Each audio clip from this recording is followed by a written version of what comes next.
Hi, everybody. My name is Vanessa Cannon, and I will be your instructor for IMS 354. So, IMS 354 is an awesome class. It's a portfolio builder. We are literally taking the skills you learned in 254 and some of what you've learned maybe in 222, and we're combining them all. And this is a great course because it is a sequel to 254 and it builds upon it. But what you really need to realize about this course is that it's a design focused course. There's no programming in this course. So half of you are like, yes, and the other half of you are like, oh, but what? But don't worry, there's plenty of programming classes in this world. But this is just really design focused. We're going to try to build up your portfolio. And if you are a programmer, don't worry. This is an awesome course because what it's going to do is it's going to help you understand the design brain of the people you work with every single day when you're in the professional world, and vice versa. It's a really good course.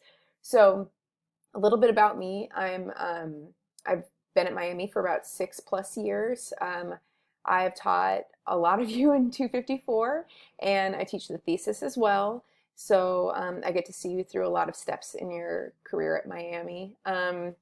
Before this, I was in the design world. So I worked for corporate and for design agencies.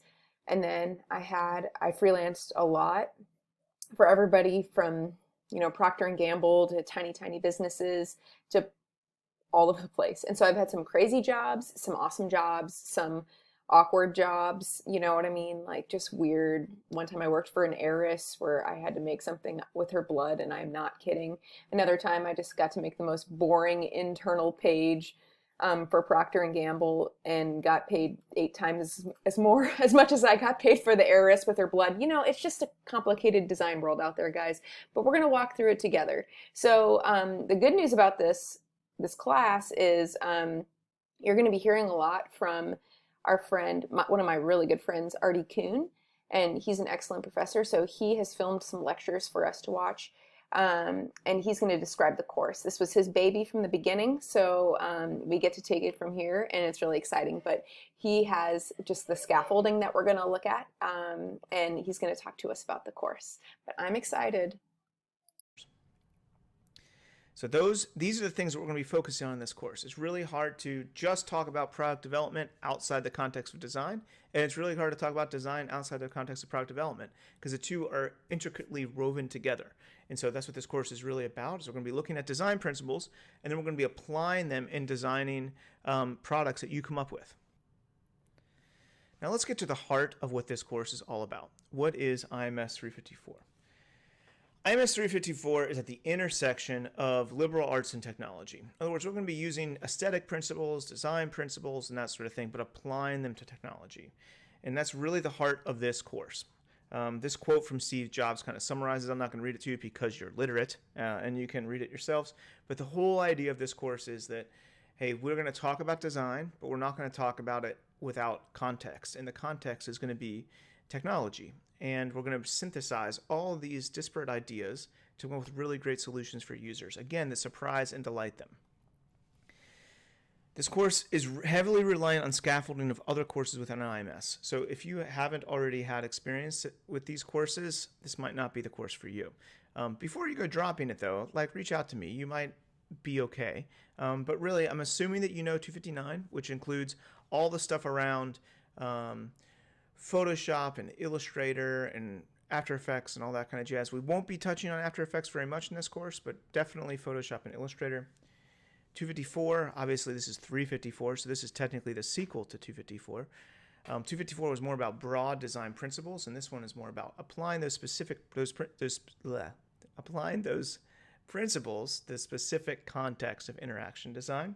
I'm going to assume that you've done a little bit of programming, like in IMS 222. Again, we're not going to be using the programming in this class, but understanding the constraints that technology has that you can only really understand through programming is going to be important. And then I'm assuming that you've had the usability course. And it's come in a variety of different numbers and a variety of different flavors over the last few years. But if you've had the usability course, you're in a good spot. If you are taking the usability course at the same time as this semester, or if you haven't had it, have no fear. We can kind of backfill some of that knowledge. But it's really, if you really want to just thrive in this course, knowing that stuff is going to be important. All right, let's go check out the syllabus. So what I'd love you to do is pause this video, go jump over to the syllabus, read through it, and then jump back. I'll wait here, don't worry. Okay, great. You've read the syllabus. Awesome. Good for you. All right, let me give you just a high-level overview about the stuff that matters. First of all, there's 2 major projects, which we'll get to in a second, as well as a handful of a good number of exercises. But that's not the stuff that I really want to make sure that you understand at this point. We'll get into the details about those exercises and those projects and all that sort of thing later. The thing I really want you to understand at this point is the cadence and structure of this course. So it being online is going to produce some significant challenges because it's a studio class. And so how do you get feedback from me when we're mediated through a screen? So what we've decided to do is design this course to be as user-centric as possible. It's the same way that we apply, same thinking that we apply to our design work. And so what we've come up with is this. All of the normal in-class stuff that you would have in the form of lectures will be captured ahead of time and available to you on a week-by-week basis inside of Canvas. I'd recommend you probably start that on Monday, but just early in the week, get onto that. Now, technically, we have a class scheduled for Tuesday. For now, we're not going to use that time. Instead, you're going to use that time to be consuming the lectures, reading articles, watching videos, all that kind of stuff, dealing with the major topics of the week. And then on Thursday, every single one of us will meet, except we're all going to meet together. You know, all of us in one giant Zoom call will be overwhelming. All of us on a one-on-one basis, where it's just me meeting directly with you, is too time-consuming. And you're only getting feedback just from one guy, me. I do think I know some things. I don't know everything. And your peers are a vital piece of the college experience. And so here's what we're going to be doing on Thursdays. I'm going to break you into cohorts, and you'll find those cohort listings inside of Canvas. And then you'll meet with those cohorts at a specific time during our scheduled class time on Thursdays. I will then pop into that scheduled time and give you feedback, help you overcome any problems that you run into, that sort of thing. And then if you need one-on-one time with me, that's what office hours are for. And we'll have virtual office hours, just like we'll have virtual cohort meetings. The cohort meetings will last longer than just the time that you're meeting with me. And so each week, you'll be given a list of topics that I want you to discuss with your cohort and capture those answers in the form of a status check quiz. Every single week, you'll have a status check quiz that will be due on Sunday. However, I expect you to complete it in real time on Thursday. The moment that your cohort meeting is over, you hit submit, and you're good to go. These cohort meetings are crucial. I found that, honestly, the most important part of this class is not me lecturing. The most important part of this class is the interactions that you have with each other and the interactions that you have with me. And so I honestly believe that doing this online might actually be the best possible solution for this class. As painful it is for me to do all these lectures ahead of time, it is, I think, going to be a really great experience. And it's going to give us a chance to get to know each other in a more close way than we probably would even inside of a normal in-class experience. So that's Thursday. And then you have Thursday, Friday, Saturday, and Sunday to wrap up the exercises and projects for the week. And all submissions for this class, unless I call it out in big, bright letters that are flashing in red, are going to be due on Sunday. So the cadence is you get up early in the week, look at the work that you need to do. You'll have an overview of every single module for the week. You'll look through all the stuff that you need to get done, and then you'll dive into it. And you'll iterate and build and work and watch videos and sketch and draw and create and all that sort of thing. On Thursday, you'll have your meeting with your cohort and with me. All the work does not need to be done for Thursday, just a significant amount. You know, just like if we were to be doing a critique in class that's kind of in progress, I can only give you as good a feedback as the draft that you're putting in front of me. And so as long as you have a good amount of work done on Thursday and you can get good then you'll be able to get good feedback. Then you'll take that feedback, you'll synthesize it and integrate it, and then you'll finish out the week's exercises. So that's the cadence of this course. Let's look at the big major deliverables.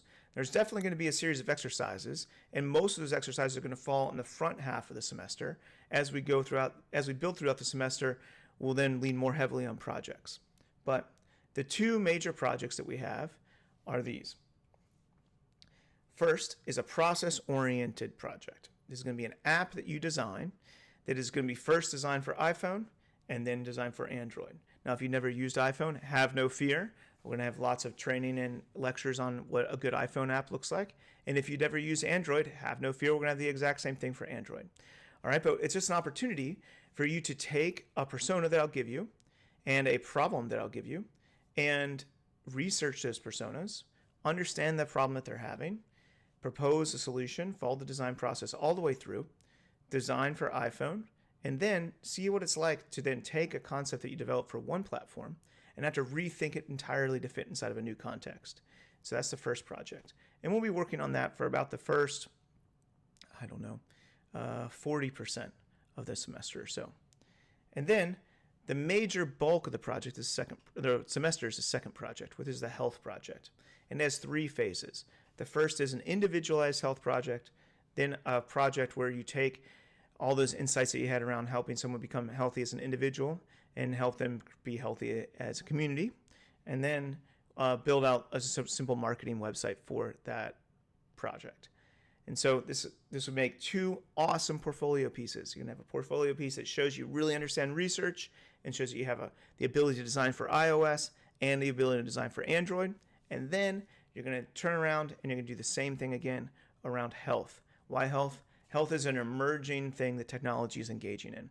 And we'll actually have a handful of guest lectures throughout the semester that will reinforce those ideas, that if we look at the trajectory of where technology is going, health is a major component of the future. Now, how are you going to be successful in this course? The main thing I'm expecting from you is not to have all the answers. I'm also not expecting to have perfect solutions out the gate. The main thing I'm expecting from you is a bias towards action. I'd rather you see you take cumulative steps that are risky than sit back on your laurels and just deliver a bunch of things that are just kind of plain Jane. You know, if we iteratively move out of our comfort zone, which is represented by the circle here, into the danger zone, the big gray field. If we move out just slowly, which is the orange field, eventually we'll be able to take over the entire orange field. And to me, that's what's crucial about this class. I don't want you to stay in your comfort zone. I want you to slowly expand. If your comfort zone is, I'm really good at color, but I'm terrible at type, well, great. Now's a chance to get better at type. If your comfort zone is, I'm really good at just the aesthetic side of the design process, but not good at strategy and research side, well, great. Now's the time to build up those strengths as well.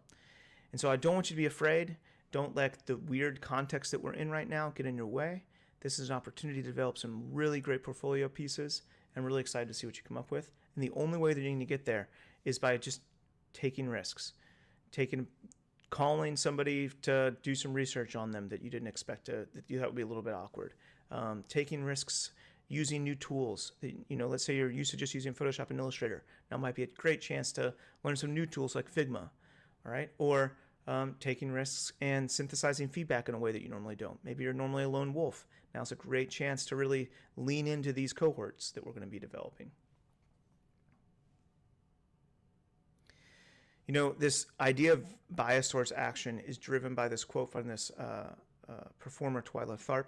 She's a famous choreographer. She wrote this book called The Creative Habit. And she says, venturing out of your comfort zone may be dangerous, yet do it anyway, because our ability to grow is directly proportional to an ability to entertain the uncomfortable. That's what's crucial in success in this course, is you're being willing to entertain the uncomfortable in order to come up with fantastic solutions for your users. All right, I want to do just a really quick overview of some projects that have been done in this course before. I almost never show previous work in this class because I don't want to see 1,000 different iterations of the same thing. But I'm just going to show you a really brief overview of some of these. Now, these projects have evolved since these were assigned, but I just want to give you a sense of kind of what they're about. This person decided to design a tool that would help you be more healthy when it came to managing your time, and specifically around travel. And so they came up with a solution that lets you kind of mash and combine different solutions inside that. And so you could do things like schedule lifts and plane tickets, or maybe adding mass transit into the mix, and get a real sense for all the pieces fit together. Now you can see this is animated. Animation is a component of this course if you'd like it to be. It's not going to be a requirement, but it's one of those like value adds, extra sizzle, that if you can make it happen, it's really cool. All right, this is another project. This was around health and community, and so building a sense of camaraderie in family groups that are scattered around the world. And so the idea of this is to be a table that you could interact with your morning coffee, like a digital table. Imagine a giant iPad, and you can send different things that you're reading about or insights or ideas to your family and friends around the world that might be in different time zones. So it's a way to kind of asynchronously connect with people that are in different places. So you can see, for instance, here, recording a message to your brother Ryan, looking at some news articles that you and he may share, or checking out what the weather looks like in different parts of the world where your different family members are, etc.